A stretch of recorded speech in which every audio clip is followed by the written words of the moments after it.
Welcome back. It's your spiritual besties. I'm Elise, And I'm Jess, and this is Spiritual Alchemy, the podcast where we explore the intersection of science, spirituality, mysticism, and philosophy. We're here to share the wisdom of the universe that we've gained through study, practice, and life experience. Helping to provide insight and knowledge to anyone embarking on or in the midst of their spiritual journey. Why are eclipses seen as mystical portals of fate, endings, and new beginnings? They happen only a handful of times each year. And when they do, they reinterrupt the normal order of the cosmos. Day turns into night, or the moon disappears from the sky. And for ancient people, this was nothing short of divine intervention. That's why eclipses have been called mystical portals of fate, moments that mark endings, beginnings, and transformation. Hi, Jess. Hey, Elise. You're on my right. And you're on my left. Usually Crazy. it's the other way around. But you know what? It's a new batch. It's a new day. It's a new season. It is eclipse season. It is. And I think the mystics of eclipse season are, well, Transformative. It's about endings. It's about beginnings. It's about transformation. It's portals of fate. Portals of fate. I like that. You know, as I was doing research for this episode, I came across a very interesting, just not fact, but observation by people who have studied eclipse seasons. And somebody said that for some people in eclipse season, time speeds up. Ooh. And then for others, time slows down. And that has just kind of been my theme of thinking about this episode, thinking about this batch is like, as we go through life, we're going to have seasons where it feels like we speed up and we slow down. Yeah. I feel like that. Yes, I agree with that 100%. I feel like there is definitely times that I feel like everything goes by in the blink of an eye. And I'm like, what do you mean it's the end of August? What do you mean it's the holidays already? Mm-hmm. And for me, I feel like I always felt like spring was a very slow time, like a very transitional time, and fall always just breezes by. Right. And as we dive into eclipse season, just so everybody knows, like at the basis of just studying the stars, eclipse season doesn't really follow like an exact timing of eclipses always happen in spring. They always happen in fall. Mm-hmm. It changes. Yeah. All the time, which we'll get into. Yeah. So in short terms, a solar eclipse is when the moon's shadow falls on the earth. So it goes sun, moon, earth, all in a direct line. Mm-hmm. And the lunar eclipse is when the earth's shadow falls on the moon. So that direct line goes sun, earth, moon. But it's always something blocking the sun, never the other way around. It's never the sun blocking. Mm-hmm. Yeah. I mean, I personally got to experience a solar eclipse over North America last spring of 2024. It went right over my hometown of Buffalo. And I flew back just like to specifically see it. And if no one's ever experienced a total solar eclipse, I would strongly recommend that is something you need to do in your life. It is one of the strangest phenomena I've ever experienced. When you looked around, it was like a 360 sunset. Wow. And I will never forget that the birds stopped chirping, the street lights came on, and crickets started chirping for like 5 minutes. And when you think about history and ancient times, of course people thought the world was ending. Could you imagine that just happening? And I'd be like, this is it. This is the rapture. Yeah. Where it's done. Yeah.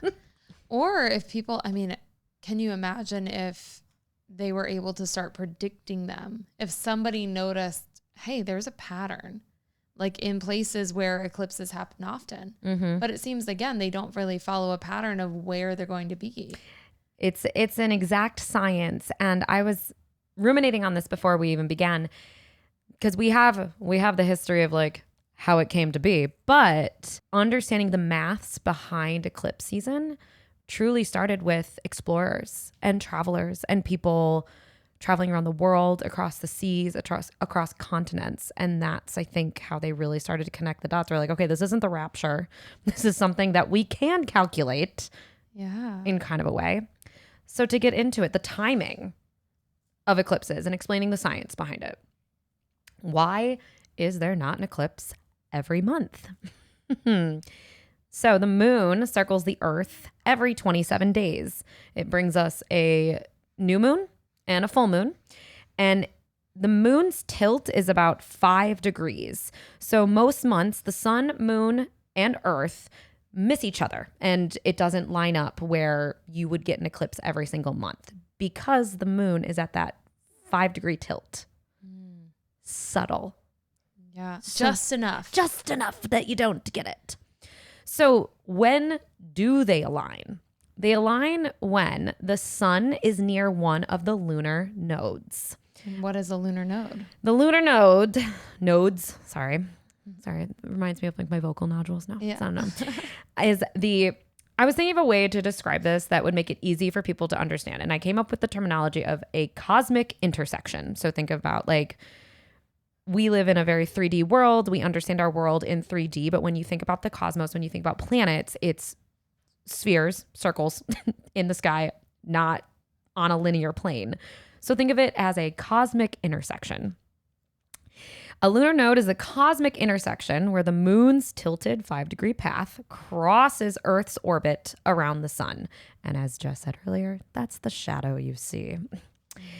These crossings create eclipse season about twice a year, sometimes 3, lasting a few weeks, where 2 to 3 eclipses can occur. So you will always have a lunar eclipse, and then you will always have a solar eclipse within 2-3 weeks of each other. And that is the season that we're in now. We just had a solar eclipse on... No, it's coming up on September 7th. September 7th. Yes. So by the time this episode airs, we will have had that first lunar eclipse. Mm-hmm. And then our solar eclipse is smack dab in the middle.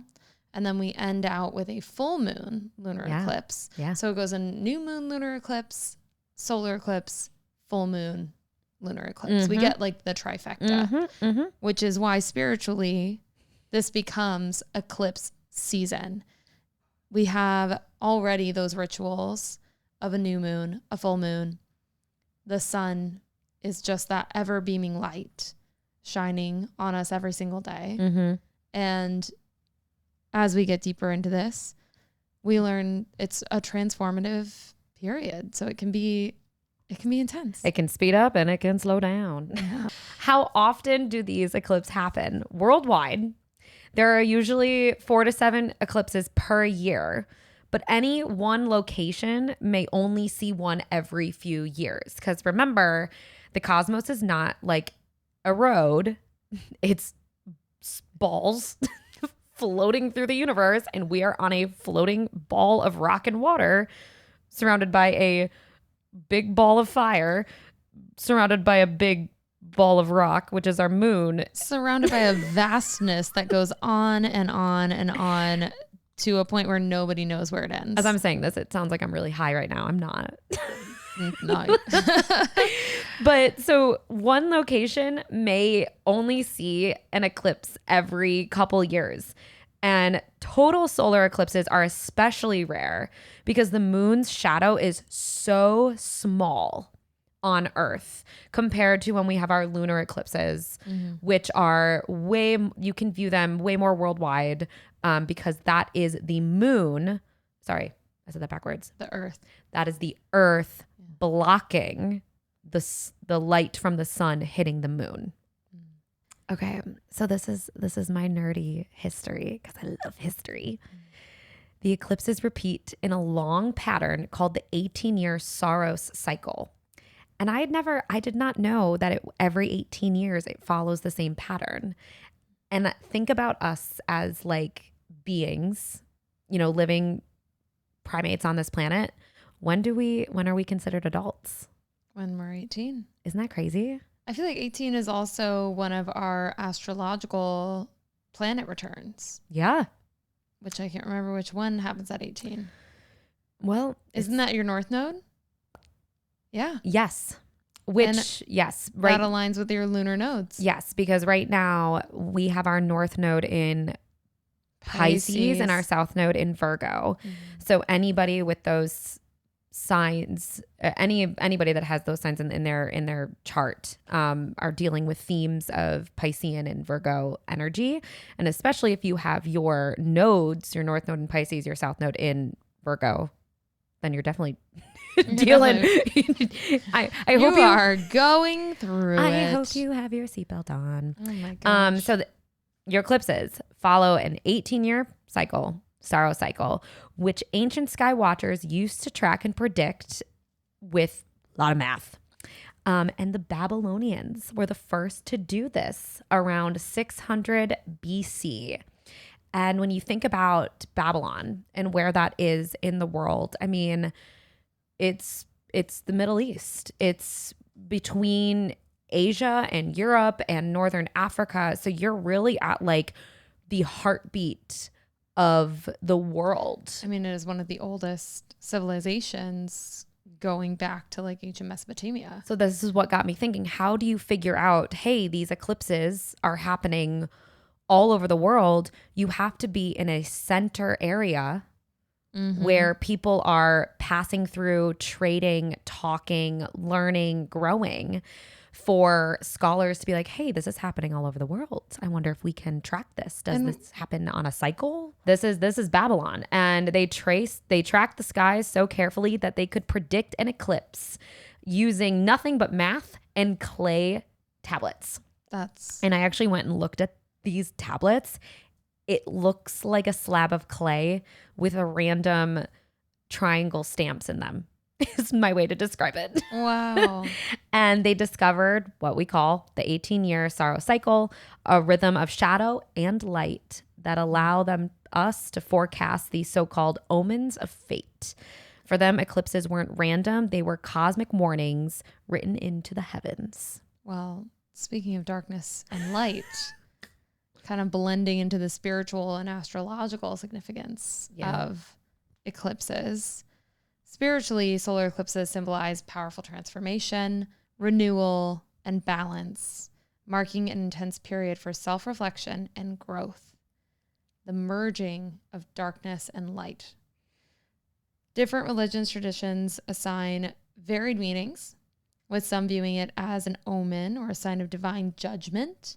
Others see it as a moment for increased spiritual practice, prayer, and just contemplation of life itself. Mm-hmm.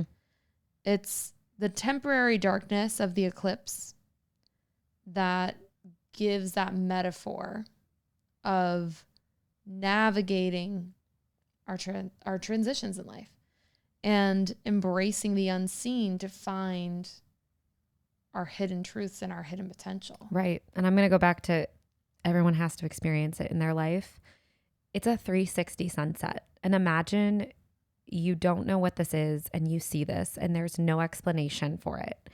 It truly reminds you how small we are and how much we don't understand. Mm-hmm. And we now have an explanation for a solar eclipse, but I can't even imagine how scary it would be if you're just like living your day. It's like 2:00 in the afternoon and all of a sudden day turns to night. You're like, what? For like 7 minutes. And you're like, this is it. I'm at the end. It definitely gives you that connection to your higher self. Yeah. That connection to your higher purpose and the meaning of life itself. Mm-hmm. And similarly but different, lunar eclipses, which we remember happen more often, are a little more widely seen. They symbolize a powerful time for transformation, release, and deeper self-awareness. So it's a window to access the subconscious, clear karma, and dissolve egocentric patterns. Yikes. So lunar eclipses mark endings and new beginnings, similarly to our new moon and full moon. Mm-hmm. New moons, spiritually, are all about what to call in, the start of a new cycle. Your full moon, during that period of time between the new moon and the full moon, I always say full moons shed light. Mm-hmm. Full moons are supposed to show you what you need to release in order to call that thing in by the next new moon. So if you think of your month as a cycle, Mm-hmm. you start with an intention during that new moon. Your intention might be, you know what? In 30 days, I'm going to manifest a new job. Mm-hmm.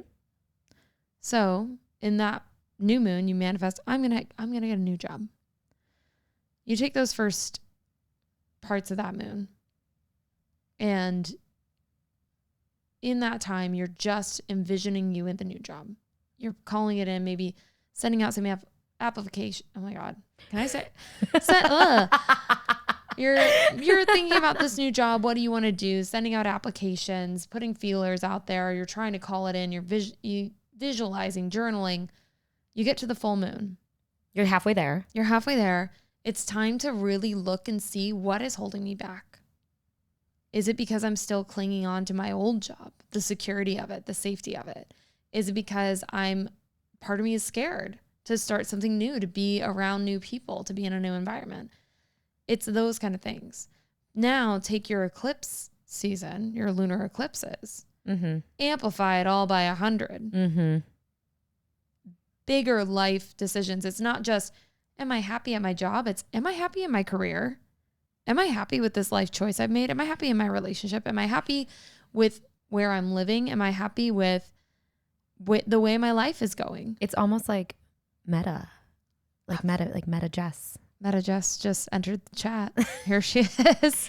Yeah, it's eclipse season is intense. People have been texting me the past couple days being like, what's going on? And I'm like, y'all, it's going on with me too. And it's strange. The research that I've done about this particular eclipse season is different astrologers and different mystics are saying different things, that you maybe shouldn't like try to do anything right now because of that really strong North Node Piscean energy, which is already very intuitive and intense. So people are feeling things on such a heavier level than we normally feel. I feel like think of the Pisces Virgo axis as well. Virgo is such a go-getter, do it, do the thing, do it right, be precise, be exact. Pisces energy is a lot more fluid, a lot more flowy. Like there's such a good balance with each other. Mm-hmm. But maybe this eclipse season is calling us to ask not what should I be doing and what should I do, but what do I need and what do I need to do? How do I need to feed my soul right now versus just hit the ground running and go? Yeah.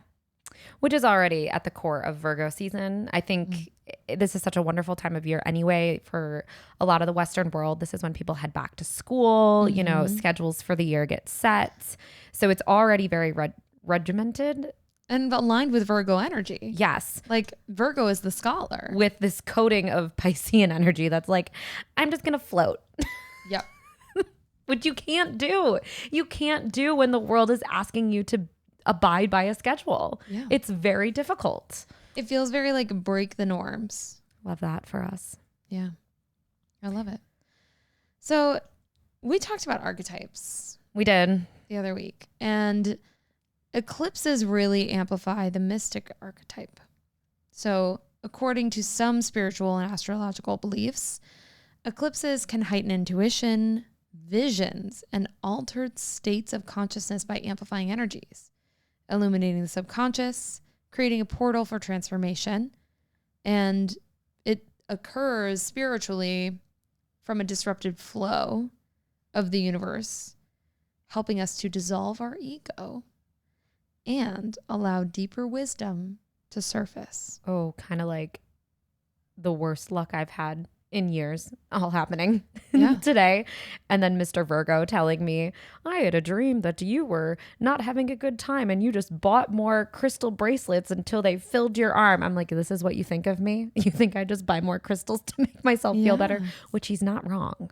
He's not wrong. Sometimes, well, why don't we explain a little bit more for listeners? Because that was a very vague description. I'm a Pisces. I feel like anyone who's listening, or if you look me up on socials, it's very obvious that I'm just full of Piscean energy, and I've just hit a streak of bad luck the past couple weeks, I would say. And today, some bad happened, and I called Jess, and we were planning on recording this.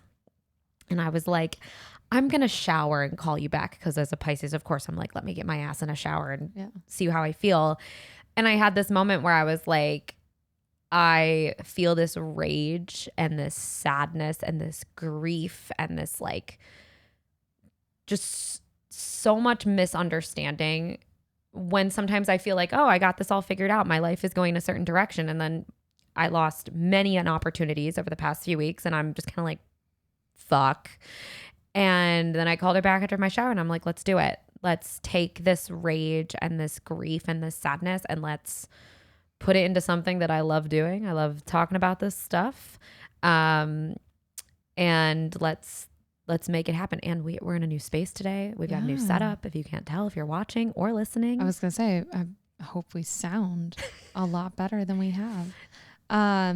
Yeah, it's all about, because yes, I echo that this season feels so transformative, and I feel aligned with you, but different, where I feel like I've had a streak of very good things happening, which I love that for you. And it's wonderful, but there's part of me that's like, when's the other shoe going to drop? And it's not.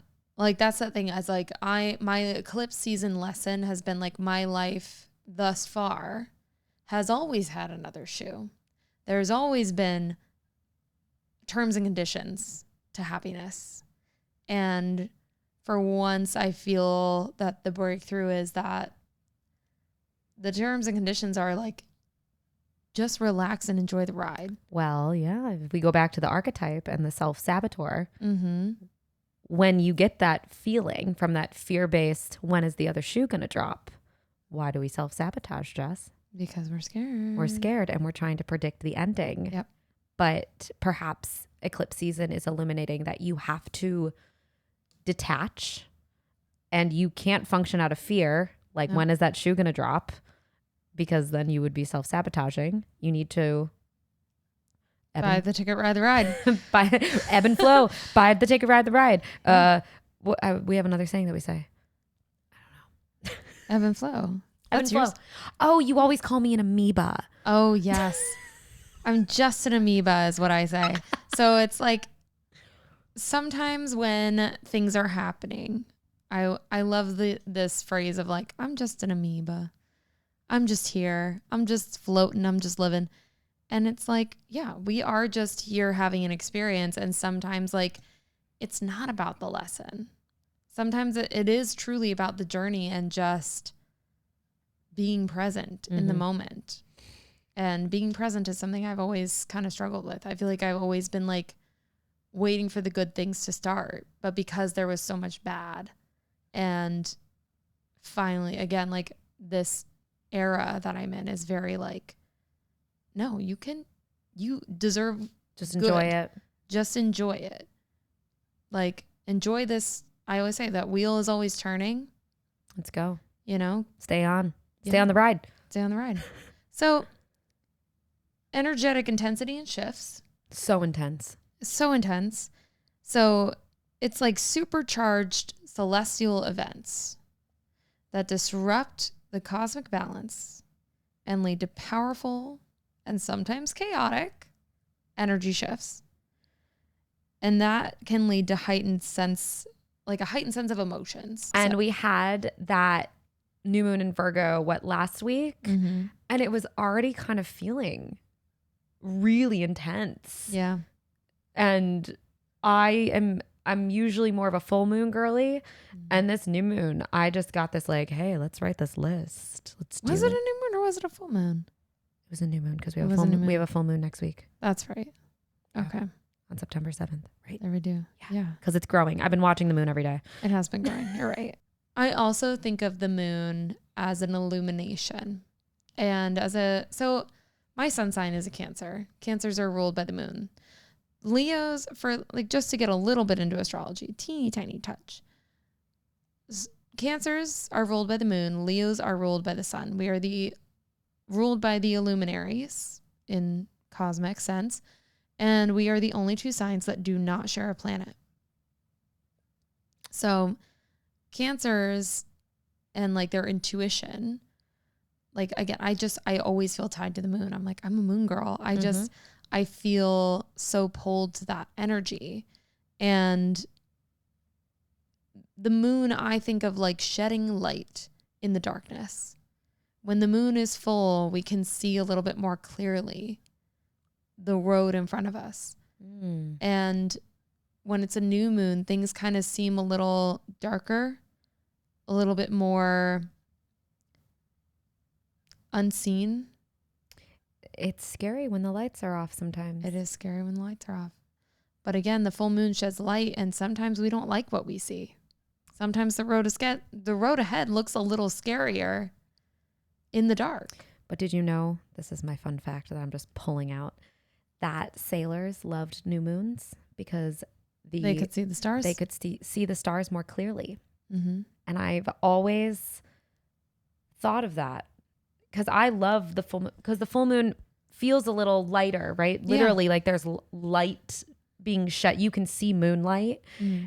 And could you imagine being on an open water, like on a rickety sail ship, and there's a new moon and all you see is just dots overhead?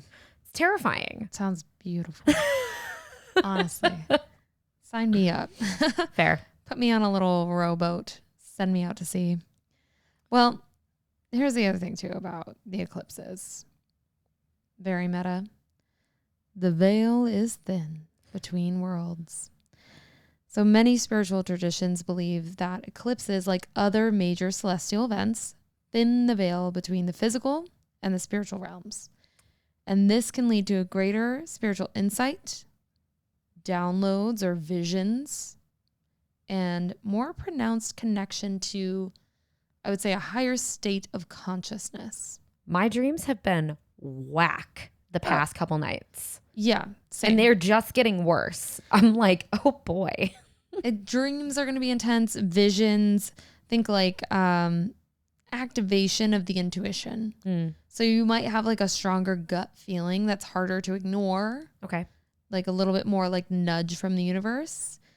This can also trigger emotional releases and breakthroughs, revealing new information and insights that can help propel you forward on your path. And people may receive clear visions or epiphanies of their life path, relationships, or career. Let's go. Let's go. My favorite thing about this, though, is this altered state of consciousness that arises. So the profound awe and psychological shifts triggered by an eclipse can cause temporary changes in the mind. So what you're saying of everybody needs to experience a full total solar eclipse once in their life? Yes, because viewing a total solar eclipse can be an awe-inspiring experience that shrinks the ego, causing a diminished focus on personal concerns. And this shift in perception can foster a sense of interconnectedness with the cosmos and greater empathy for others. And I'll even share the last lunar eclipse, which was a couple months ago. Yeah. I can't remember exactly when it was, but I remember that I really wanted to watch it because the moon was supposed to be turning like red or like a pink red that night, which it usually does turn during a lunar eclipse. And we were on the roof, we're like lighting candles, pulling tarot. And then someone from my apartment building brought up a telescope. Oh, how cool. Like someone I had never met before, didn't know who like lived in my building, and talk about community. We were all standing around looking into this, taking turns looking into this telescope, like trying to take pictures of it through the telescope with our iPhone. And it was just this moment of like, we all live here. We're all occupying this building, this space. And here's just like a party on the roof. And we're all looking at the lunar eclipse. Yeah. You know? No, that's the collective consciousness. Yeah. Like it's a feeling of interconnectedness because we're sharing this experience. We feel unified, and It's like creative inspiration for everybody. It was beautiful. That's so stunning. I love that. It also brings like a sense of wonder too, like a little, again, like you said, it and like we've been saying, it shrinks your ego to remind you that you are just a piece of a larger puzzle. Yeah. Yeah. And that we are. Yeah. So, considerations, real quick. So there are different spiritual perspectives on how to approach eclipse season. Like we said, this eclipse season, the advice has been to not engage. So rest and reflection. It's time for quiet reflection, meditation, listening to those intuitive insights that emerge. Journal, reflect on your dreams, reflect on those little nudges that you're getting, those little pokes. Avoid negative energy. We might be a little more sensitive at this time. So that which does not serve you need not be part of your day. And observe. Like that internal reflection is like observe what you are releasing and why. Just taking a big deep breath because I have to just trust that my streak of bad luck, which is over, I say that to be true. It has to be for one of these bigger meanings to give me time to rest and reflect, to get me away from negative energy, to give me time to release what I thought was going to be a plan for something. And literally in the middle of eclipse season. Talk about living it out. Freaking Pisces North Node. Yeah. But I mean, it's so, we all go through these periods of reflection. And I think a lot of it is how you approach it. And I think that, again, Pisces is so about feeling. And I think that the nurturing part of it is that eclipse season is tough.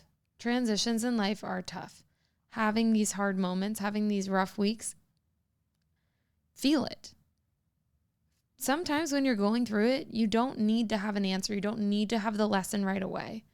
Sometimes you just need to be like, hey, this sucks. Yeah. And you know what? How do we make it suck less? That's sometimes just the question we need to ask. I mean, this eclipse season definitely, particularly, but always feels like cosmic resets or a time to literally timeline shift. Mm-hmm. I wrote that eclipses are the natural disruptors of the sky. And I can't think of any better way to say it, in English at least. And spiritually, a natural disruptor will always kind of lead, as you've said, to this death and rebirth. Our solar eclipse with these new beginnings, lunar eclipse with these closures and these revelations. And reminder, it's always within 2 or 3 weeks of each other. So it is going to be this compressed time of just... It feels like 2 weeks, 2 to 3 weeks of just the start of the roller coaster. Yeah. When you're just slowly going up the hill. And then we get to the peak of it. And then it's just like all down from I got to trust that the universe is just realigning. Mm-hmm. Realigning for me, for everybody that I know. And why, let's go to this. Why timeline shifts?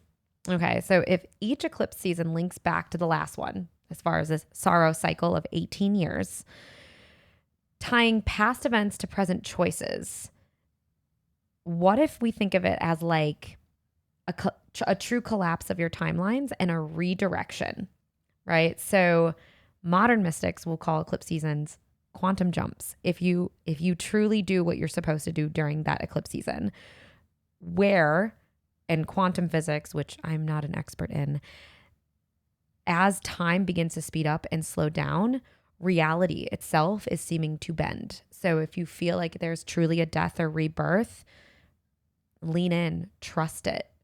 Trust that those your new possibility will reveal itself if you're manifesting that new job, if you're manifesting that, shift in your life, whatever you're trying to do. Or don't manifest anything. Manifest your happiness. Manifest rest. Yeah. Manifest a good time with your friends, good food. Yeah. It doesn't always have to be like a big thing. No. Like manifestation doesn't always have to be, I'm manifesting $1 million. Sometimes manifesting can be, you know what? I need a new dress.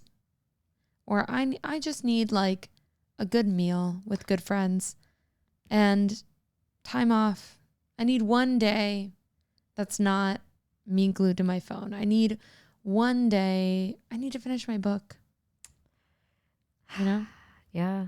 So I want to give some fun. I've talked about this, I think, briefly in a past episode, but some historical facts and stories that have been documented throughout time.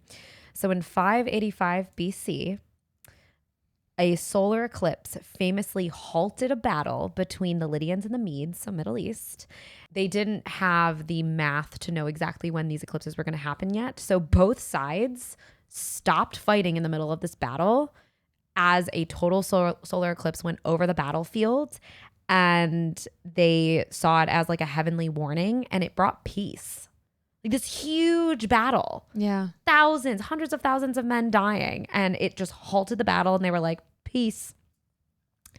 Another one of my favorite was in 1133, a total solar eclipse dubbed King Henry's eclipse coincided with the political turbulence in England and Germany, intensifying fears that death or civil strife were imminent. So they were like, this is happening and bad things are going to happen. Oh, man. And then bad things did happen.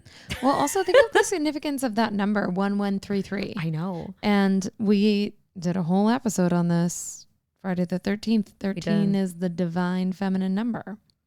And repeating numbers are symbolic in numerology and in a lot of spiritual communities. So lots to unpack there. Also King Henry. Yeah. Well, all of the Henrys were bad. Yeah, all of them. No. Didn't like a single Henry. And then this one, if you don't know this one from your history books, you should. In 1504, Christopher Columbus, because he did not just come to the Americas in 1492, I think he did like 5 or 6 journeys back and forth to the Americas. In 1504, Christopher Columbus weaponized a lunar eclipse to evoke fear in modern day Jamaica. And he predicted the moon's fiery red appearance in the sky, which the natives equated it to a divine wrath.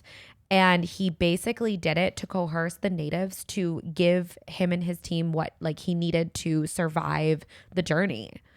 And this is when I go back to, in my brain, if you think globally, of course, the native people in Jamaica did not have the knowledge yet to predict these eclipses, because North and South America, as far as we know from our history books, were separate from the Western world. Like, you see my face right now. Yeah, I know. All I'm thinking is, what an ass. What an ass. Yeah, so that's a really interesting fact from history that I feel like is often left out. Mm-hmm. Isn't it funny how history picks and chooses the knowledge to pass on? And just remember that. I'm particularly, for myself, I will share that what I'm feeling this eclipse season is to not really manifest. One of my favorite podcasters for spiritual woo-woo stuff, like really woo-woo. We're woo-woo, but not this woo-woo. She warned against keeping your crystals out in the moonlight because eclipse season can bring about, quote, chaotic, unstable, and karmic energy. So if that's some stuff you don't want tied up in your crystals that you work with, you got to keep them away from the windowsill this eclipse season, because sometimes if they harness the energy, it can backfire and amplify unintended outcomes. Unless you want that, because sometimes chaotic good is still fun sometimes. What do I say? I say sometimes I feel charmingly chaotic. I love that. Like chaos with charm. And so this is particularly coming from Vedic astrology, that eclipses are seen as a time of spiritual pollution and rituals are paused. People fast, they pray, or they remain indoors. Modern mystics echo this. Eclipses are better for releasing control rather than calling things in. And I was on set a couple weeks ago and I met a girl who comes from a lineage of witches, which will be our next episode. And she was telling me all of these things that the women in her family have taught her, like, you don't cut your hair during a waning moon. You don't like drink tea. It was wild things. And she was like, oh, there's a lot of rules for eclipses. And I was like, it's a long list of things. Yeah, I would also love to have that list. I know. I was like, we were just standing on set and I was like, can you write these down? Can you like text these to me? Yeah. She's like, yeah, I've learned this like from my mom and my grandma. And I'm like, this is so interesting. Yeah. It's very like knowledge of the earth. Yeah. And knowledge of nature that is passed down. And it's like universal laws of nature, they apply. A lot of this is like, it's just working with the space around us. And just trust. And trust. Trust that whatever you are feeling this eclipse season is correct. Yeah. Because it's your time to reset and recalibrate however you need. Mm-hmm. So like I said, if you want to call in that chaotic good energy and charge up your crystals, go for it. Go off, queen. I think that for me, my experience so far with this eclipse season has been very pointing me in the right direction, but it feels like a very gentle guidance. It doesn't feel like a hard upheaval because I think I've done all the hard upheavals in the last year. Mm-hmm. And now it's very like, okay, good job. Let's focus more on this. Mm-hmm. Good job. Let's turn our energy elsewhere. And like, I feel very inspired to like do a hard 30-day like reset with my ritual and my routine. Oh my God, I'm hitting my head. Ow. Are you okay? I am so okay. So yeah, I want to do like a full like revamp of my routine, get back to journaling, get back to like doing my daily meditations. I've been really off with things this summer. So it feels like a good time to kind of just reset intentions. Babe, I got to tell you, 2025 has just been off. I mean, we started the year on fire. So, and then all of our planets are literally in Aries. Everything is on fire. Yeah. Like it's just a lot. So grounding, breath work, time in nature, quiet rituals, and protection practices. Mm-hmm. For sure. For sure. And instead of making things happen, invite in a time to pause, witness what's trying to be revealed, and trust that the universe is just realigning what is meant to shift and change. What is for you truly never misses you, even during eclipse season. Yep. And as I was having my complete meltdown in the car today, driving back to the valley from WeHo, I just kept saying that through my tears. I'm like, what is meant for you will not miss you, even though it feels like everything is fucking missing me right now. Yeah. I have to trust. I have to trust. Yeah. We have some journal prompts for you. What in my life is ready to end or be released, and what feels ready to begin? Want to hit us with number 2? What hidden truth or suppressed pattern is being revealed to me now? And lastly, where can I surrender control and trust the reset that eclipse energy brings? We're wishing you a very grounding, illuminating, transformational eclipse season. We're here for all of your spiritual bestie needs. Any questions? Drop them in the comments. And we'll catch you next week. Yeah. Happy eclipse season. Thanks for joining us today. We're so glad you were here. For more info on our episodes and to connect with us on social media, follow us at Spiritual Alchemy Podcast on Instagram, Facebook, and TikTok. Stay golden!